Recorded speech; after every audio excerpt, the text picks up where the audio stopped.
Welcome back to CodeChef. Have you ever compared two things? Like checking if your test score is greater than your friend's? Or whether two prices are equal? In Java, we use relational operators to let the computer make these comparisons for us. Think of relational operators like traffic lights for decisions. Green means yes, the condition is true. Red means no, the condition is false. Just like traffic lights guide cars, relational operators guide Java in deciding the flow of a program. Relational operators compare two values and return either true or false.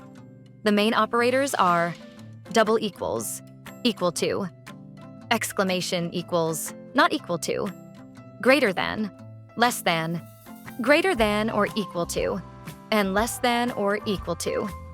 Here's a simple example. We declare two variables, a equals 10 and b equals 20. Now let's compare them. A equals b is false because 10 is not equal to 20.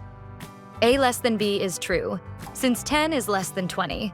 And a greater than or equal to b is false, because 10 is not greater than or equal to 20. Each comparison gives us a true or false result. A few quick tips. Relational operators always return true or false. They're most often used in conditions like if statements and loops. And remember, don't mix them with strings for now. We'll cover string comparisons later. Now it's your turn. Try the CodeChef problem, is it a score?